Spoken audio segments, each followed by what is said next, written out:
Meus irmãos, nós estamos encerrando a nossa série de Marcos. Hoje eu quero compartilhar a palavra de Deus no texto de Marcos, capítulo 16, do verso 14 a 20, mas eu peço a atenção dos irmãos para a leitura do verso de número 9 até o verso de número 20. Marcos, capítulo 16, verso 9 a 20. Marcos, capítulo 16, versículo 9 a 20. Por favor, abra sua Bíblia. Marcos, capítulo 16, verso 9 a 20. Diz assim a palavra do Senhor: Quando Jesus ressuscitou na madrugada do primeiro dia da semana, apareceu primeiramente a Maria Madalena, de quem havia expulsado 7 demônios. Ela foi e contou aos que com ele tinham estado. Eles estavam lamentando e chorando quando ouviram que Jesus estava vivo e fora visto por ela.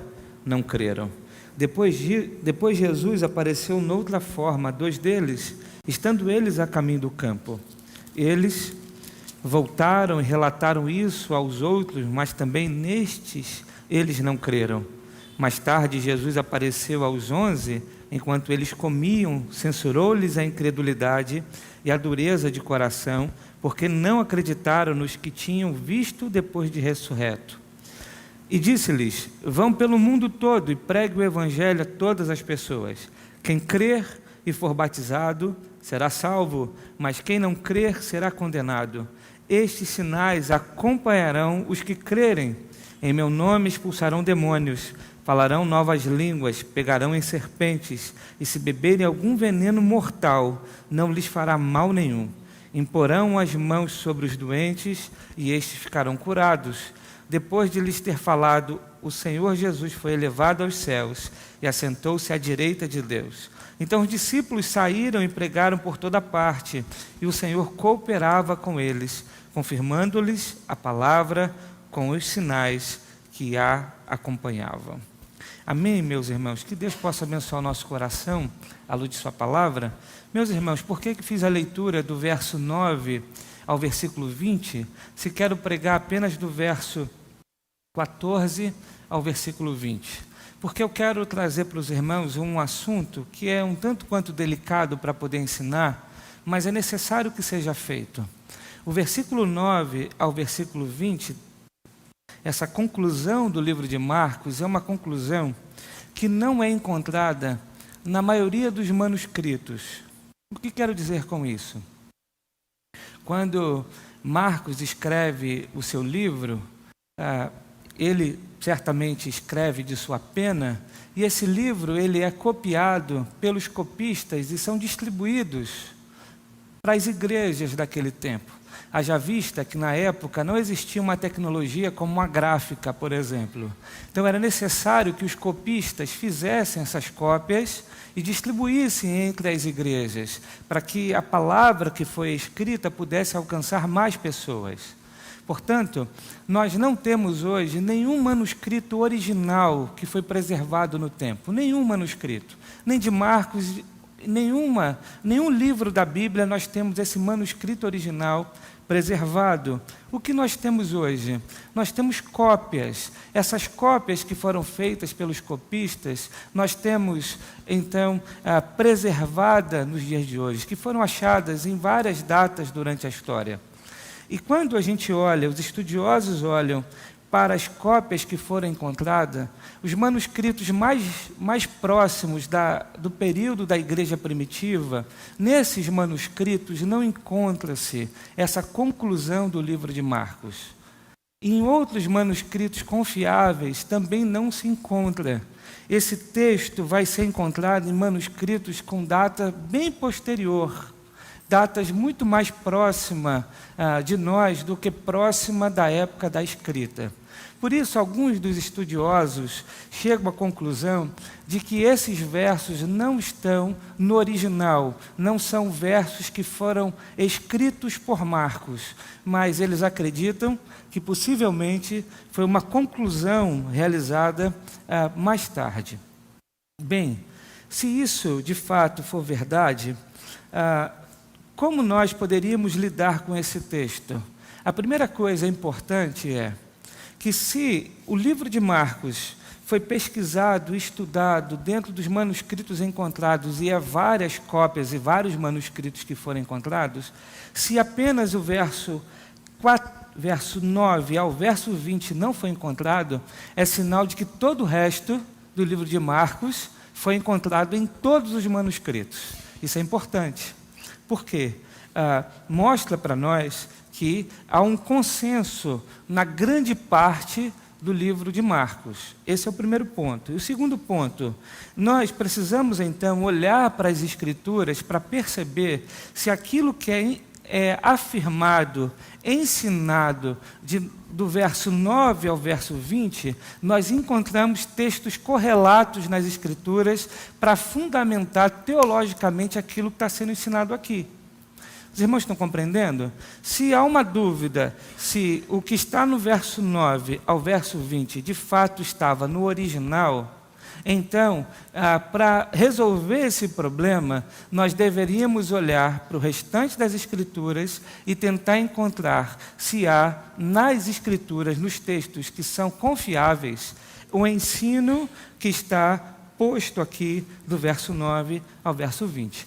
Então eu quero, antes, a título de introdução, fazer uma comparação dos versos que estão aqui com outros textos da Bíblia, para os irmãos entenderem e compreenderem que o que está sendo ensinado aqui é possível ser ensinado a partir de outros textos da Bíblia.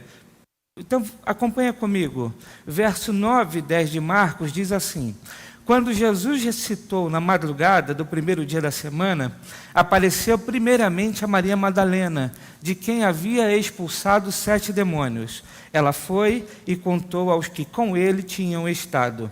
Eles estavam lamentando e chorando. Agora, vamos olhar um texto que é muito similar, registrado por João, capítulo 20, verso 16 a 18. João, capítulo 20, verso 16 a 18. Peço que os irmãos da projeção coloquem, porque aí facilita e dinamiza a mensagem. Diz assim: Jesus lhe disse, Maria. Então, voltando-se para ele, Maria exclamou em aramaico, Raboni, que significa, mestre? Jesus disse, não me segure, pois ainda não voltei para o Pai. Vá, porém, a meus irmãos e diga-lhes, estou voltando para o meu Pai e Pai de vocês, para meu Deus e Deus de vocês. Maria Madalena foi e anunciou aos discípulos, eu vi o Senhor, e contou o que ele lhe dissera. Então o texto de João, capítulo 20, verso 16 a 18, registra para nós que Jesus ressurreto encontrou-se com Maria Madalena. Maria Madalena, então, foi testemunha ocular da ressurreição. E ela também recebeu a ordem de ir e dizer para os outros que Jesus estava vivo. Portanto, esse texto confirma para nós aquilo que é afirmado aqui no verso 9 e verso 10 de Marcos. Portanto, aquilo que está sendo ensinado aqui é perfeitamente possível ser ensinado à igreja hoje, porque João capítulo 20, verso 16 a 18, conta o mesmo fato. Compreenderam? Tranquilo? Então vamos caminhar. Verso 11. Quando ouviram que Jesus estava vivo e fora visto por ela, não creram. Marcos 16, verso 11. Então diz que quando ouviram, os discípulos então, quando ouviram de Maria Madalena que Jesus estava vivo, eles não creram. E aí tem um texto de Lucas 24, versículo 11, que vai dizer para nós a mesma coisa. Veja o que o texto diz. Lucas 24, verso 11. Mas eles não acreditaram nas mulheres. As palavras delas lhes pareciam loucura. A gente olha para Marcos, capítulo 16, logo no domingo da ressurreição, o texto vai dizer que não apenas Maria Madalena vai ao sepulcro, mas outras irmãs, outras mulheres acompanham Maria Madalena. Entre elas, segundo Marcos, capítulo 1, está Maria, mãe de Tiago, também Salomé. Ele cita esses nomes. Ou seja, outras irmãs foram testemunhas juntamente com Maria Madalena da ressurreição, e elas então vão até os discípulos e dizem: olha, Jesus está vivo. E o que eles fazem? Eles não acreditam. Eles dizem: vocês estão loucas.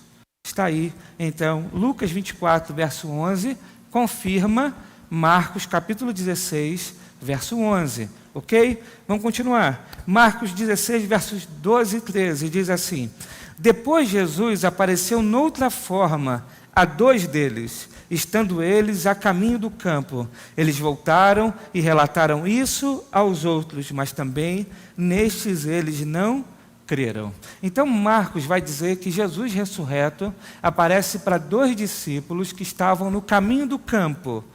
Nós encontramos em Lucas 24, do verso 13 a 15, um texto que é correlato ao texto de Marcos capítulo 16, versos 12 e 13. Diz assim: naquele mesmo dia, 2 deles estavam indo para o povoado chamado Emaús, a 11 quilômetros de Jerusalém. No caminho conversavam a respeito de tudo o que havia acontecido. Enquanto conversavam e discutiam, o próprio Jesus se aproximou e começou a caminhar com eles. Então, o texto do caminho de Emaús, de Lucas 24, vai mostrar para nós que 2 discípulos estavam voltando para Emaús de Jerusalém, tristes, abatidos por conta da morte de Cristo. E eles então recebem a companhia de Jesus pelo caminho, que começa a ensiná-los a respeito de tudo aquilo que estava acontecendo. Portanto, Lucas, capítulo 24, do verso 13 a 15, confirma para nós aquilo que está sendo ensinado do versos 12 a 13 de Marcos 16. Marcos 16, verso 14, vai dizer o seguinte: mais tarde, Jesus apareceu aos 11. Enquanto eles comiam, censurou-lhes a incredulidade e a dureza de coração, porque não acreditaram nos que o tinham visto depois de ressurreto. Marcos 14, então, afirma que Jesus aparece para os discípulos e a primeira coisa que faz é puxar a orelha deles. Vocês não acreditaram que eu estava ressurreto. Pessoas vieram e disseram para vocês que eu estou vivo e vocês não acreditaram. E de fato, nós vimos pela manhã que o relato da ressurreição é algo que, de primeiro momento, parece ser inacreditável. Mas nós vimos pela manhã que é possível provar historicamente, por metodologia histórica, que Jesus esteve no mundo, que Jesus viveu entre nós, morreu na cruz e ressuscitou ao 3º dia. Nós vimos isso pela manhã. Mas aqui, especificamente, Lucas capítulo 24, do versículo 36 a 43, é um texto correlato ao que Marcos está ensinando aqui no verso 14. Veja. Enquanto falavam sobre isso, o próprio Jesus apresentou-se entre eles e lhe disse: paz seja com vocês. Eles ficaram assustados e com medo, pensando que estavam vendo um espírito. Ele lhes disse: por que vocês estão perturbados e por que se levantam dúvidas em seus corações? Vejam as minhas mãos e os meus pés. Sou eu mesmo. Toquem-me e vejam, um espírito não tem carne nem ossos, como vocês estão vendo que eu tenho. Tendo dito isso, mostrou-lhes as mãos e os pés, e por não crerem ainda, tão cheios estavam de alegria e de espanto, ele lhes perguntou: vocês têm aqui algo para comer? Deram-lhes um pedaço de peixe assado, e ele comeu na presença deles. Então Lucas vai dizer que Jesus aparece para os seus discípulos, eles ficam espantados, e mesmo vendo Jesus ressurreto, eles ainda não acreditam. Então Jesus ainda exorta a eles e diz: vejam, eu tenho carne e osso, veja, eu estou ressurreto, eu não sou um espírito desencarnado, tem algo para comer e vamos almoçar juntos. Então tinha um peixinho assado lá, eles então almoçaram juntos. Mas veja, meus irmãos, então esse texto também confirma aquilo que Marcos ensina no versículo 14. Marcos 16, verso 15 a 16 vai dizer assim: e disse-lhes: Vão pelo mundo todo e preguem o evangelho a todas as pessoas. Quem crer e for batizado será salvo, mas quem não crer será condenado. Marcos, então, insere aqui no seu ensino uma palavra da grande comissão.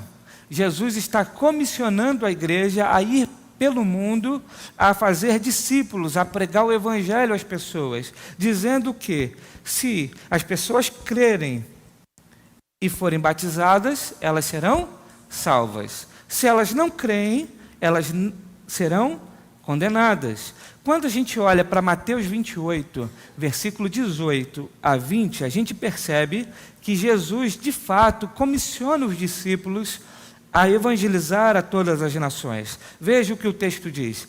Então Jesus aproximou-se deles e disse: foi-me dada toda a autoridade no céu e na terra. Portanto, vão e façam discípulos de todas as nações, batizando-os em nome do Pai, e do Filho, e do Espírito Santo, ensinando-os a obedecer a tudo que eu lhes ordenei, e eu estarei sempre com vocês, até o fim dos tempos. Então, há uma ordem de Jesus, registrada em Mateus, em um texto confiável, em que ninguém discorda, e que está em todos os manuscritos. Mas veja, o texto de Romanos, capítulo 10, verso 9, vai mostrar para nós que o ensino de Marcos aqui, em relação à fé para a salvação, é um ensino verdadeiro e genuíno. Romanos 10, verso 9 diz assim: se você confessar com a sua boca que Jesus é Senhor e crer em seu coração que Deus o ressuscitou dentre os mortos, será salvo. Então, a Bíblia, não apenas em Romanos 10, verso 9, mas em outras partes, em muitos textos, mostra para nós que a salvação é recebida pela fé. Nós somos salvos pela graça, mediante a fé. Nós recebemos o dom da salvação por fé. Portanto, a Bíblia confirma o ensino de Marcos, capítulo 16, verso 15 a 16. O verso 17, ele é um verso que vai dizer o seguinte: estes sinais acompanharão os que crerem, em meu nome expulsarão demônios, falarão novas línguas. Veja, esse verso 17 começa então a mostrar para nós que alguns sinais extraordinários acompanhariam as pregações, acompanhariam os apóstolos, os discípulos na pregação do Evangelho, e quando então as pessoas recebessem esse Evangelho, algumas coisas extraordinárias aconteceriam como sinal de que aquela mensagem de fato era uma mensagem de Deus. Então o texto diz que aqueles que creem e no nome de Jesus expulsariam demônios. No nome de Jesus falariam novas línguas. E quando a gente olha para o texto de Atos, capítulo 2, verso 4, o texto vai dizer que eles começam a falar noutras línguas. Atos 2, verso 4 diz assim: todos ficaram cheios do Espírito Santo e começaram a falar noutras línguas, conforme o Espírito os capacitava. Esse ponto cabe uma explicação breve, para a gente não passar despercebido. Quando o texto no Novo Testamento fala em falar novas línguas, ele não está dizendo novas línguas estranhas. Isso é importante.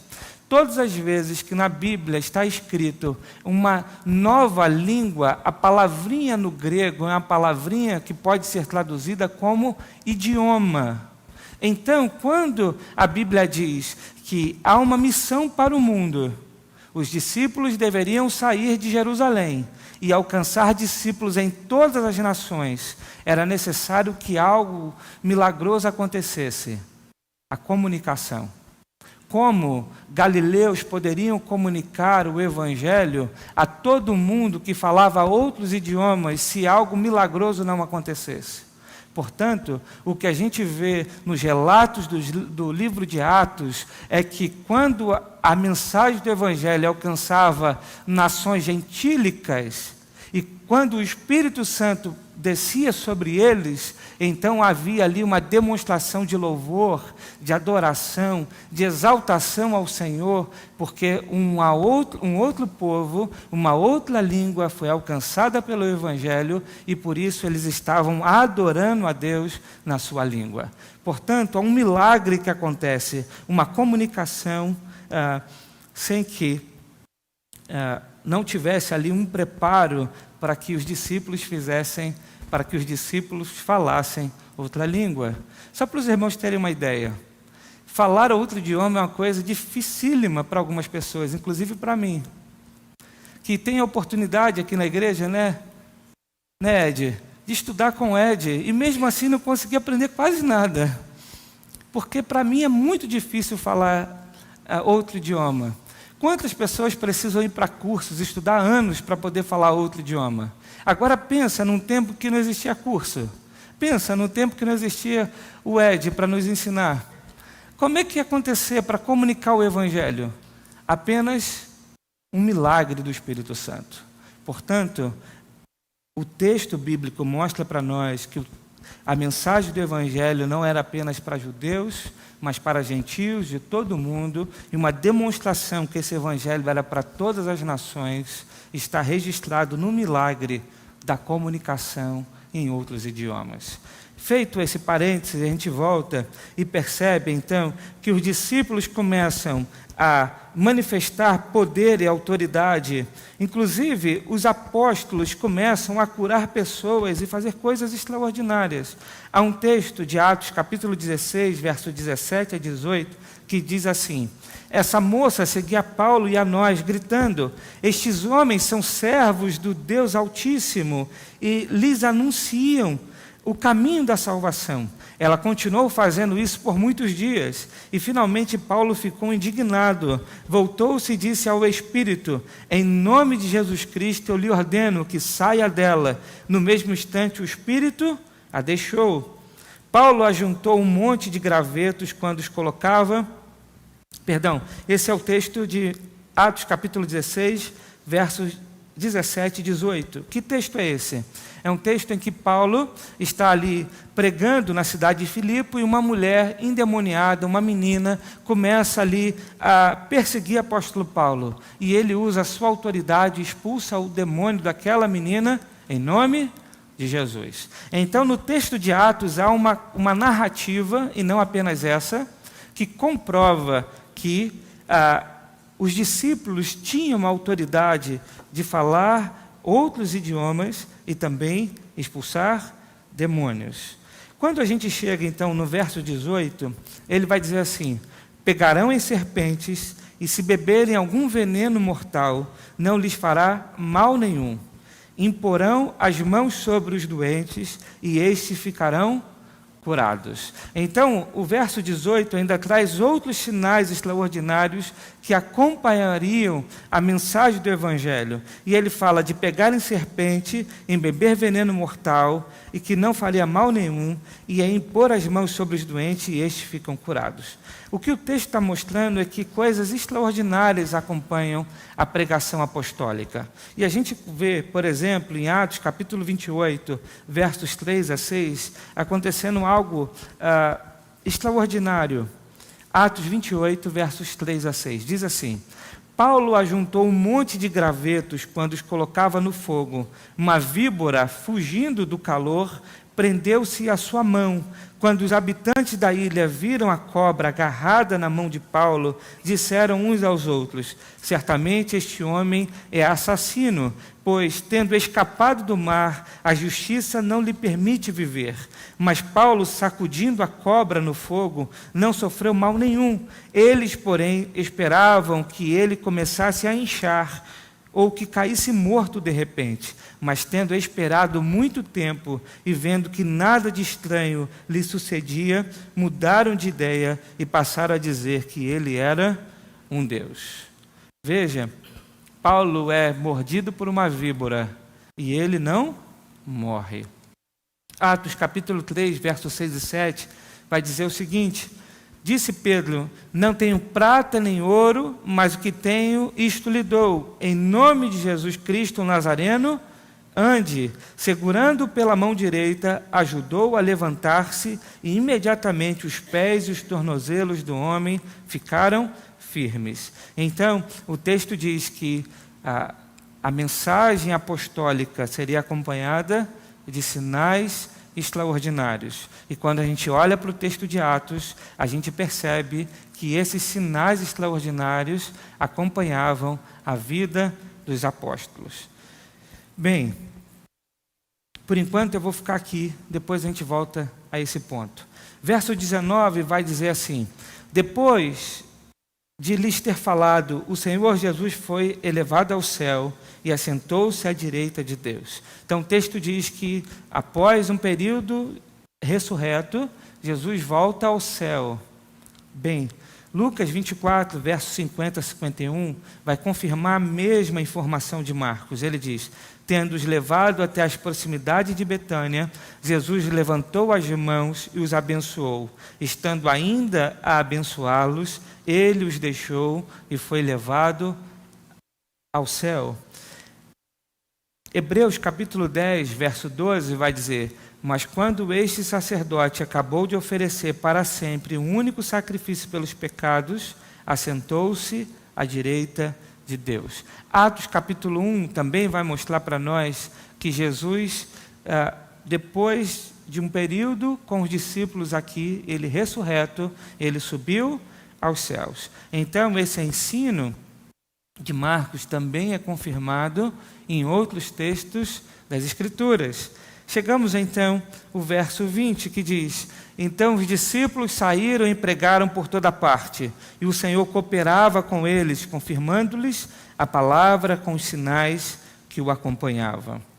Então veja, o fechamento de Marcos aqui é uma demonstração daquilo que aconteceu em todo o livro de Atos, né? Os discípulos saíam então pregando por toda parte e o Senhor cooperava com eles, confirmando a palavra com os sinais que acompanhavam. A gente vê, por exemplo, no texto de Atos, capítulo 8, versos 5 e 6, que Filipe, um discípulo, um diácono da igreja, vai para a cidade de Samaria e chega lá e ele anuncia Cristo. Veja, o texto diz assim: indo Filipe para uma cidade de Samaria, ali lhes anunciava o Cristo. Quando a multidão ouviu Filipe e viu os sinais miraculosos que ele realizava, deu unânime atenção ao que ele dizia. Então veja, Filipe, um diácono, saiu de Jerusalém, foi para Samaria pregar, e ali pregando, também sinais miraculosos aconteceram.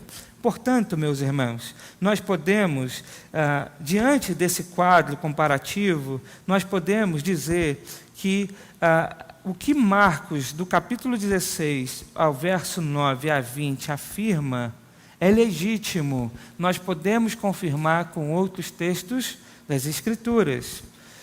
Diante dessa introdução muito longa, eu quero compartilhar com vocês algumas coisas que eu olho para esse texto que pode ser aplicado à nossa vida. Em primeiro lugar, a igreja é comissionada a pregar o Evangelho. Esse é o primeiro ponto importante desse texto do verso 14 a 20. A igreja é comissionada a pregar o Evangelho. Qual é a missão da igreja? Pregar o Evangelho. Nós somos salvos e resgatados por Deus para o louvor da glória do Senhor. A razão última da igreja é a glória de Deus. Mas nós só conseguimos dar glórias a Deus no nosso ser como igreja quando nós cumprimos a nossa missão. Porque a grande comissão é uma ordenança, é uma ordem. Portanto, a igreja precisa obedecer. E sem obedecer a Deus, não temos como glorificar a Deus. Portanto, temos uma missão a ser obedecida: pregar o Evangelho, fazer discípulos. Nós vemos isso no texto de Marcos, capítulo 16, verso 15, e Mateus, capítulo 28, 18 a 20. O texto vai dizer: vão pelo mundo todo e pregue o Evangelho a todas as pessoas. Então, quando a gente acredita, meus irmãos, que é necessário batizar para ser salvo, essa doutrina está muito mais relacionada com o contra-ataque da igreja romana do que uma doutrina protestante. Quando, por exemplo, acreditamos que a salvação, a justificação, não é apenas pela fé, mas é pela fé e por nossas obras. Não, acreditamos, mas fazemos alguma coisa. Essa doutrina é muito mais relacionada com a igreja romana do que com a igreja protestante. Sabe essa dúvida que às vezes a gente tem? Tá bom, eu creio, mas eu preciso fazer alguma coisa para ser salvo. Essa ideia não é uma ideia protestante. O que nós acreditamos, segundo as Escrituras, que as nossas obras, as nossas boas obras, precisam ser praticadas como uma resposta, como uma adoração a Deus. Não para ganhar a salvação, mas uma resposta porque já fomos salvos por Jesus. E por isso somos gratos e queremos responder a Deus. É um sinal visível de uma fé que está dentro do coração. Portanto, aquele que crê faz obras, mas isso não significa que as suas obras são contadas para que ele possa ser salvo, porque a obra de Cristo foi suficiente para isso. Mas, quando a gente acredita que uma pessoa pode perder sua posição de justificação, o que significa perder a salvação, essa é uma doutrina muito mais ligada à igreja romana do que à igreja protestante, porque nós cremos que aquele que é salvo pela graça, permanece na graça, ele persevera até o fim e recebe então do Pai a coroa da vida. Portanto, esses pontos mostram que desde o início da reforma protestante, quando surgiu, ou foi redescoberto a justificação pela fé, houve um contra-ataque. Se tem um texto do documento do Concílio de Trento que resume muito bem essa questão, é o trecho que diz assim: se alguém disser que o pecador é justificado somente pela fé, ou seja, que não é necessária nenhuma outra forma de cooperação para que ele obtenha a graça da justificação e que, em nenhum sentido, é necessário que ele faça a preparação e seja eliminado por um movimento de sua própria vontade, seja anátema. Então eles acreditavam que essa doutrina era anátema.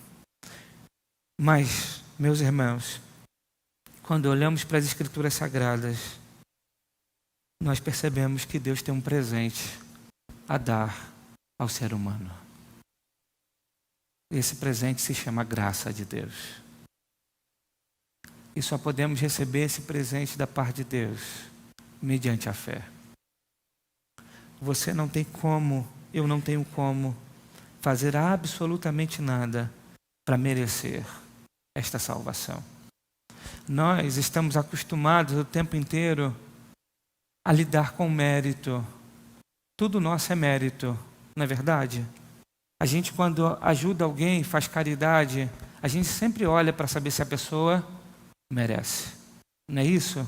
Nós somos tão orgulhosos que quando alguém faz um favor para nós, a gente sempre quer recompensar, não é verdade? Sempre quando alguém tenta fazer alguma coisa para a gente se sente com a consciência pesada, achando o seguinte: eu preciso fazer alguma coisa para esta pessoa também. Porque a nossa mentalidade é uma mentalidade do mérito. Nós nos relacionamos o tempo inteiro por causa do mérito. Não é isso? Temos uma tendência de estar próximo de pessoas que de alguma forma respondem os nossos anseios. De alguma maneira, a gente dá, mas recebe. Então é sempre uma troca. Nós estamos acostumados com essa mentalidade. Por isso, muitas vezes é tão difícil compreender a maneira como Deus se relaciona conosco. Deus nos dá sem esperar nada em troca. Deus nos entregou seu Filho por amor, sabendo que nós éramos pecadores. Portanto, Deus se relaciona conosco por graça, não por mérito. Deus sabe quem você é. Deus sabe dos pecados que você comete, mas Ele resolveu te amar em Cristo Jesus. Portanto, esse presente, essa graça de Deus, nós só podemos receber por fé. Mas ainda, em terceiro lugar, e eu não posso deixar de comentar isso, O texto vai falar de sinais da era apostólica. Verso 17 e 18, que é os versos talvez mais difíceis desse texto de Marcos, diz: estes sinais acompanharão os que crerem, em meu nome expulsarão demônios, enrolei tudo, volta.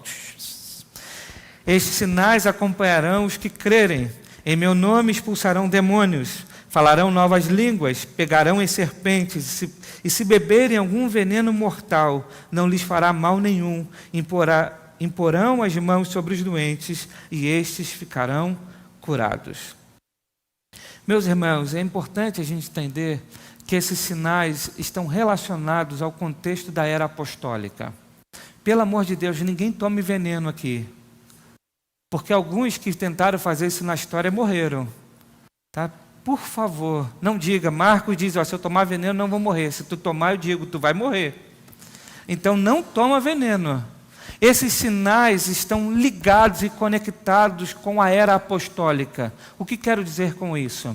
Veja, Jesus vem ao mundo e reúne 12 discípulos que eram ali da região da Galileia. Pecadores não, também eram, mas pescadores e também outros homens ali. Jesus reúne um grupo.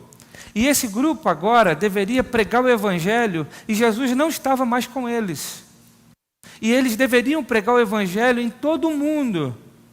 Então essas pessoas que nunca ouviram falar de Cristo, que não sabem nem o que significa isso, precisavam ver o poder de Deus sendo manifesto de uma forma sobrenatural, para que eles pudessem crer que aquela mensagem de fato era uma mensagem do Deus vivo, verdadeiro e poderoso.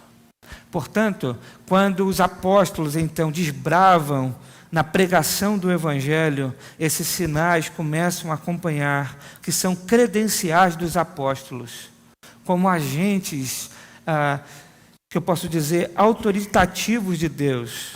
E eles são utilizados então para a fundação da igreja. Essa opinião que eu estou dizendo para os irmãos, esse posicionamento teológico, é defendido por grandes teólogos ao longo da história da igreja. Por exemplo, Crisóstomo, Agostinho, Jonathan Edwards, George Whitefield, Charles Spurgeon, Abraham Kuyper e tantos outros que entendem que esses sinais são sinais intimamente ligados com a era apostólica. Isso significa, pastor, que Deus não pode fazer milagres e manifestar seu poder? Não. Deus pode manifestar milagres e fazer obras extraordinárias. E Deus tem feito isso ainda hoje. Nós temos testemunhos de pessoas que estavam desenganadas pelos médicos e foram curadas pelo poder de Deus. Não cremos nisso? Quantas pessoas conhecemos que foram curadas de formas milagrosas? A igreja orou, intercedeu e de repente a pessoa saiu daquele quadro. Quantos testemunhos há de missionários que vão para lugares aí inacessíveis e quando chegam nesses lugares e pregam o Evangelho e coisas extraordinárias e poderosas da parte de Deus acontecem. Deus ainda age com poder de forma extraordinária nos nossos dias. Mas o que devemos compreender é que esses sinais não mais acompanham uma pessoa. Paulo ressuscitou pessoas. Pedro curou com a sua própria sombra. Hoje não há ninguém que detém esse poder. Por isso, cuidado. Todas as vezes que você ouvir alguém dizendo que tem esse tipo de poder, esses apóstolos modernos que dizem que são curandeiros, eles só curam se você for lá. E se você pagar muito bem para isso. E se eles orarem a oração da fé e você não sair curado, a culpa é sua, miserável que não tem muita fé. A culpa não é deles. Porque eles fizeram e agiram com poder. Você que não teve fé para isso. Portanto, esses dons extraordinários que o texto fala, não é alguém que dependia de fé. Não era algo que estava relacionado à fé. Pedro ia e dizia: não tenho prata nem ouro, aquilo que tem te dou, levanta-te e anda. O texto não fala nada que aquele homem teve fé. Um cara cai de uma... Me ajuda aí. O que é isso aqui? Da janela. Cai da janela e morre. E Paulo chega lá e ressuscita ele. O texto não fala nada de fé. Eram sinais que acompanhavam os apóstolos.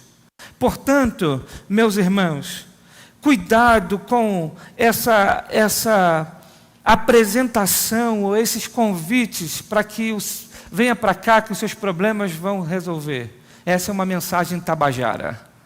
Lembra? Cacete Planeta? Como é que era mesmo? Organizações tabajaras. Tinham soluções para tudo. Cuidado com essas coisas. Portanto, entendam que esses sinais, eles não acompanham mais os apóstolos, os pastores. Mas Deus pode curar, meus irmãos? Claro que pode curar. Deus pode fazer milagre? Claro que Deus pode fazer. Por isso, cuidado aí com essas igrejas aí que estão aí na televisão. Os irmãos sabem, né? Essa turma que usa chapelão, essas coisas assim, né? Esse pessoal que tem canal de televisão, que tem novela, que tem fazenda, que tem gado, que tem boi, que tem avião. Cuidado com essas coisas. Mas ainda, olhando para o texto, eu quero dizer duas coisas rapidamente, porque minha hora já estourou, né? O verso 19 diz que Jesus subiu aos céus, certo? Depois de ter falado, o Senhor Jesus foi levado ao céu e assentou-se à direita de Deus. Nós lemos que há outros textos das Escrituras que mostram para nós que Jesus subiu aos céus. Ele ressuscitou e vivo permanece. E reina, está à destra do Pai. E um dia, Jesus vai voltar para buscar a igreja. Essa é uma fé que nós temos à luz das Escrituras.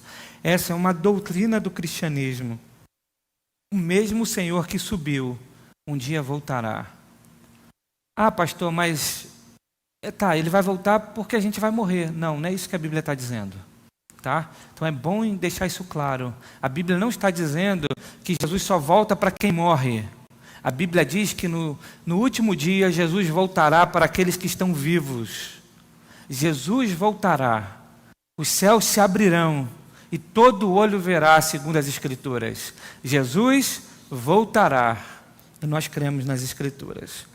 Mas em último lugar, a obediência dos discípulos. O verso 20 termina dizendo que então os discípulos saíram e pregaram por toda parte. E o Senhor cooperava com eles, confirmando-lhes a palavra com os sinais que o acompanhavam. Há algo extraordinário aqui. Os discípulos obedeceram. Eles ouviram a comissão e saíram para pregar o Evangelho. Eles obedeceram. E o texto diz que os sinais acompanhavam aqueles homens, mas eles foram obedientes. Importante também, Jesus garantiu que Ele estaria conosco todos os dias. Portanto, nós não temos os sinais extraordinários que acompanham a nossa pregação. Ou temos? Claro que temos. Sabe por quê? Você é um sinal extraordinário do poder de Deus. Eu sou um sinal extraordinário do poder de Deus. A sua vida hoje é uma demonstração clara e visível que Deus é poderoso. Olha de onde Deus te tirou. Olha o que Deus tem feito na tua vida. Portanto, há um poder extraordinário de Deus que foi manifesto em você. Por isso, você pode falar com uma autoridade que não é sua, uma autoridade que está baseada nas Escrituras e no poder de Deus. E Jesus disse Ele tem toda a autoridade nos céus e da terra, e por isso vão e façam discípulos. E eu estarei com vocês todos os dias. Nós ainda devemos obedecer essa ordem e ir e fazer discípulos. Que possamos então, como igreja, cumprir a nossa missão. Que Deus nos abençoe.